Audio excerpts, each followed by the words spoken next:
क्या हुआ? तुम्हारा दिल तोड़ दिया किसी ने? तुम्हें कोई धोखा देकर दुखी करके चला गया?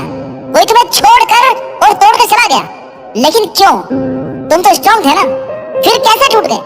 तुम्हें तो उस पर ब्लाइंड ट्रस्ट था ना, तो फिर उसने तुम्हारा ट्रस्ट कैसे तोड़ दिया? तुम तो उसके लिए सब कुछ करने को तैयार थे, सब कुछ छोड़ने को तैयार थे, फिर वो तुम्हें कैसे छोड़कर चला गया? कुछ तो कमी रही होगी ना रिश्ते में, किसी का तो दम घुस रहा होगा ना, कोई एक तो रिश्ते से बाहर निकलना चाह रहा होगा ना, किसी एक को तो ये लग रहा होगा ना कि यार बस कैसे भी करके रिश्ता खत्म हो जाए और मैं इस घुटन से बाहर निकल जाऊं। प्यार और परवाह किसी से मांगी नहीं जाती मेरे दोस्त, और जबरदस्ती ना किसी को दो तो उसका दम घुटने लग जाता है। ब्रेकअप की नौबत भी तो तभी आई जब दोनों में से किसी एक को ये रिश्ता जबरदस्ती लग रहा था। अगर रिश्ता जबरदस्ती से चल रहा है ना मेरे भाई, तो उसको छोड़ देना अच्छा है। उसे घसीट करके भी क्या कर लोगे? जाने वाले को कौन रोक पाया मेरे दोस्त? जिसे जाना है ना, वो कैसे ना कैसे कभी ना कभी किसी ना किसी बहाने से ना तुम पर ब्लेम डाल करके चला ही जाएगा। वो चाहे तुम्हें बुरा बता कर जाए, कोई मजबूरी बता कर जाए, या ये कह कर जाए कि हमारे बीच प्यार कभी था ही नहीं, हम एक दूसरे के लिए बने नहीं है। वजह कुछ भी रही हो, गलती किसी की भी रही हो, लेकिन अब वो जा चुका है। अब तुम अकेले हो, और तुम अकेले ना, तुम अकेले तुम्हारे लिए काफी हो। तुम्हें नहीं है जरूरत किसी की। तुम्हें क्यों उसके पीछे जाना है जो तुम्हारे लिए बना ही नहीं है? क्यों उसके लिए रोना है जिसे तुम्हारे साथ हंसना ही नहीं है? जब तुम्हारा पार्टनर तुम्हारे लिए लॉयल ही नहीं है, तो फिर तुम उसके साथ रहकर करोगे भी क्या? फिर तो अच्छा हुआ ना मेरे भाई कि वो छोड़ करके चला गया। साइंटिफिक तरीके से देखा जाए ना, तो ब्रेकअप गलत नहीं होता। हाँ, दुख होता है क्योंकि इंसान के इमोशंस होते हैं, फीलिंग्स जुड़ जाती है, वक्त साथ में बिताया होता है, उम्मीदें होती है, साथ रहना अच्छा लगता है। तो जब कोई छोड़ कर जाता है तो बुरा तो लगता है, लेकिन कितने दिन ये बुरा लगने वाला, रोने वाला, ओवर थिंकिंग वाला, इसकी कोई टाइम लिमिट होती होगी ना? सोचा होगा ना तुमने कभी कुछ अपने लिए? आखिर कब तक इस बात को याद करके रोते रहोगे कि वो मुझे छोड़कर चला गया? और गया तो क्यों गया? तुम्हारे सोचने से और रोने से कौन सा वापस आने वाला है वो? भाई वो मूव ऑन कर चुका है, उसे नहीं चाहिए तुम अपनी जिंदगी में, तो तुम क्यों उसके लिए अपनी जिंदगी बर्बाद कर रहे हो? तुम ये सब भूल करके ना अपने करियर पे फोकस करो मेरे भाई।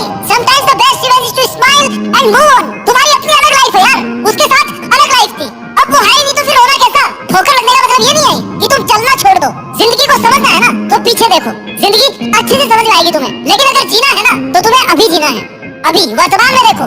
तुम्हें अपने माँ बाप का नाम रोशन करना है, अपने खुद के सपने पूरे करने हैं, तो तुम किसके पीछे अपनी जिंदगी दांव पर लगा रहे हो मेरे भाई? जो तुम्हारा कभी था ही नहीं, वही बंदा तुम्हें छोड़ कर गया ना, तो फिर दिक्कत क्या है? तुम किस बात का दुख मना रहे हो? रिश्तों के टूटने का अर्थ ये है ना कि आप ऊंची उड़ान भरने और खुद को साबित करने का मौका आ गया है। ये प्यार और फीलिंग्स नथिंग इज परमानेंट यार, ये बस कुछ टाइम की मोह है। कोई तुम्हें छोड़ कर गया ना, तो लॉस तुम्हारा नहीं है, लॉस उसका है जिसने तुम्हारे जैसा ऑनेस्ट और लॉयल बंदा को दिया। तुम उससे बेहतर डिजर्व करते हो। तुम दुख मत बनाओ, उसे बनाने दो। अगर वो आज दुख नहीं मनाया ना, तो कोई बात नहीं, तुम अपने आप को वक्त दो और खुद को इस काबिल बनाओ ना कि कभी वो फिर से तुम्हें अगर मिले या देखे, तब दुखी होने को मजबूर हो जाए। तुम तो इस तरीके से दुख मना रहे हो जैसे ब्रेकअप क्या हुआ, जहर हो गया है कि खा लिया तो भाई मरना ही पड़ेगा। नहीं मेरे दोस्त, ऐसा नहीं होता। Life is not just like that. मानता हूँ कि तुम्हारा ब्रेकअप हुआ है, तुम बहुत सैड फील कर रहे हो क्योंकि गलत हुआ है तुम्हारे साथ, बहुत दुख भी होता है, पीड़ा भी होती है, ऐसा लगता है कि दिल है ही नहीं शरीर में। लेकिन अब आगे क्या? मूव ऑन तो करना पड़ेगा ना, संभालना तो पड़ेगा ना खुद को। जाने वालों के पीछे जाया तो नहीं जाता ना, अपनी जिंदगी को तो नहीं रोक सकते ना, तो अब अपनी जिंदगी बनो, फिर से पटरी पर लेकर के आना है। कुछ पॉइंट्स बताने वाला हूँ भाई तुम्हारे लिए, जिनसे तुम अपनी लाइफ में ना शांति से कुछ अचीव कर सकते हो, मूव ऑन कर सकते हो, इस फालतू की नौटंकी से गाने वाले से ना बाहर आ सकते हो। Number 1, accept your emotions first. अपनी भावनाओं को स्वीकार करो। जब किसी रिश्ते का अंत होता है ना, तो दिल की गहराइयों में एक शून्य पैदा हो जाता है, जीरो। और ये ऐसा समय होता है जब तुम्हें खुद ही अपनी फीलिंग्स को, अपने इमोशंस को समझना पड़ेगा। मरे हुए पौधे को पानी देने का कोई मतलब नहीं है। ब्रेकअप के बाद तुम्हें अपनी वैल्यू, अपनी सेल्फ रेस्पेक्ट और अपनी इनर पीस को बनाए रखना बहुत ज्यादा जरूरी है। उस टाइम जो तुम्हारे मन में इमोशंस आ रहे हैं ना, फीलिंग्स है, उनको दबाओ मत, उनको आने दो सामने। रोने का मन कर रहा है भाई, रो लो, अकेले में रो लो, जोर से रो लो, जी भर के रो लो, जिससे मन करे उससे बात कर लो, दोस्त से बात कर लो, सारी भड़ास निकाल दो, दिल में कुछ मत रखो। इस सैड जोन से बाहर निकलने के लिए तुम्हारे हर एक इमोशन का बाहर आना जरूरी है, क्योंकि तभी तुम उस बात को भूल पाओगे। दिमाग से जब तक वो चीज नहीं निकलेगी ना, वो तुम्हारे दिल से कभी नहीं निकल सकती। उदास हो, निराश हो, एकदम हेल्पलेस हो, उस टाइम अपनी सारी फीलिंग्स को जो भी मन में आ रहा है ना, कागज में लिखो, मोबाइल में लिखो, नोट्स में लिखो, लिख के फाड़ दो, जला दो, फेंक दो, बंद कमरे में बैठकर जोर जोर से रो लो। उसका दिया हुआ जो कुछ है ना सामान, दैट एवरीथिंग इज रबिश, सब कुछ कचरा है, सब कुछ वो कचरा बनने लायक है। तुम्हारे दिल में और तुम्हारे पास ना उससे रिलेटेड कुछ भी नहीं बचना चाहिए। First of all vacate yourself, खाली करो अपने दिल को एकदम, फिर अपना जीवन नए सिरे से जीना शुरू करो। अगली सुबह से नए टारगेट बनाओ, वो अपने सपनों के लिए बनाओ। जीवन ने तुम्हें नया अवसर दिया है कुछ करने का। यू आर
मिलने वाला, nothing you will get। वो जो छोड़ करके गया ना, वो वापस नहीं आने वाला, और ना ही वो तुम्हारा जो टाइम अभी जा रहा है, अभी प्रेजेंट वाला, पास्ट की बात नहीं कर रहा, वो तो गया। अभी जो तुम्हारा प्रेजेंट वाला है ना, वो टाइम भी वापस नहीं आने वाला। दुख मनाने से केवल और केवल तुम्हारा टाइम वेस्ट हो सकता है, तुम्हें कुछ नहीं मिलेगा। पॉइंट नंबर 4, नई शुरुआत के लिए तैयार रहो।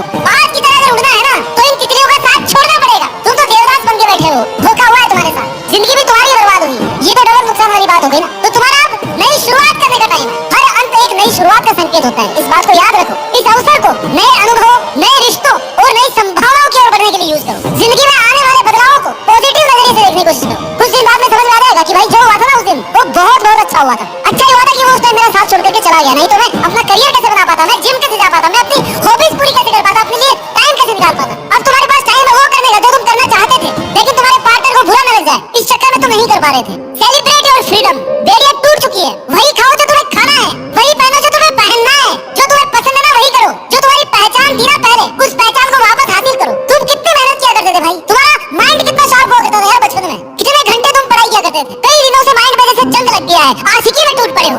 उतारो इस जंग को। अब दिल नहीं बल्कि दिमाग को काम में लेने का टाइम आ गया है। पैसे कमाना चाहते थे, अरे कमाओ ना पैसे, इससे बेहतर मौका और क्या हो सकता है। There are millions of opportunities. दिल को तो बहुत काम में ले लिया तुमने। अगर तुम्हारा ये दिमाग काम करेगा ना, तभी तुम्हारा भला होगा। ये दिल जोड़ने और तोड़ने के काम से तुम्हारा भला नहीं कर सकता। पॉइंट नंबर 5, खुद को मोटिवेटेड रखो। ब्रेकअप से डील करने का कोई मोटिवेशन नहीं आ रहा ना अपने दिल से, तो please go to your parents. एक बार अपने मम्मी पापा के पास चले जाओ, 1 दिन 2 दिन उनके साथ रहो, उनकी डेली लाइफ को ऑब्जर्व करो। तुमसे अगर कोई काम हो रहा है तो उनकी हेल्प करो, तुमसे नहीं हो रहा ना तो बेशरम होकर उनको देखते रहो बैठ करके, कर सकते हो, इट्स योर चॉइस। उनकी बातें सुनो, उनके उठने सोने खाने मेहनत करने का टाइम नोट करो। 2-3 दिन में ना तुम्हारे सारा आशिकी का भूत उतर जाएगा। तुम्हारे अंदर मोटिवेशन क्या, तुम्हारे अंदर मेहनत करने की आग लग जाएगी। तुम्हें अपने आप गिल्ट फील होने लगेगी, भाई मैं कर क्या रहा था इतने दिन, मैं ऐसे इंसान के लिए रो रहा था जिससे मेरा कुछ महीनों का कुछ सालों का रिश्ता है, और मैं ऐसे माँ बापों को धोखा दे रहा था जिनको मैं 25 साल से जानता हूँ। इतना बुरा कैसे हो सकता हूँ भाई मैं, जो मेरे लिए खून पसीना एक करके मेहनत करके मेरा करियर बनाना चाहते थे, उनको छोड़ करके मैं अपनी लाइफ किसी और के लिए बर्बाद कर रहा था। कितना पागल था मैं। फिर जरूरत नहीं पड़ेगी तुम्हें किसी और मोटिवेशन की, फिर नहीं आएंगे तुम्हारे आंसू किसी की याद में। ब्रेकअप एक बहुत हार्ड एक्सपीरियंस है, लेकिन साथ ही साथ ना सबसे बेटर, सबसे बेस्ट अपॉर्चुनिटी भी है। और ऐसी अपॉर्चुनिटी है जो मेरा मानना है कि जिंदगी में एक बार ना सबको मिलनी चाहिए। अगर तुम्हें मिली ना तो you are the luckiest one. हकीकत से सामना सबका होना चाहिए। ब्रेकअप को बीमारी मत समझो, अपनी खुशकिस्मती समझो कि तुम्हें कुछ नया सीखने को मिलेगा, कुछ एक नया एक्सपीरियंस होगा, बेटर ऑप्शंस मिलेंगे। एक रास्ता बंद होगा तभी तो दूसरा खुलेगा मेरे भाई।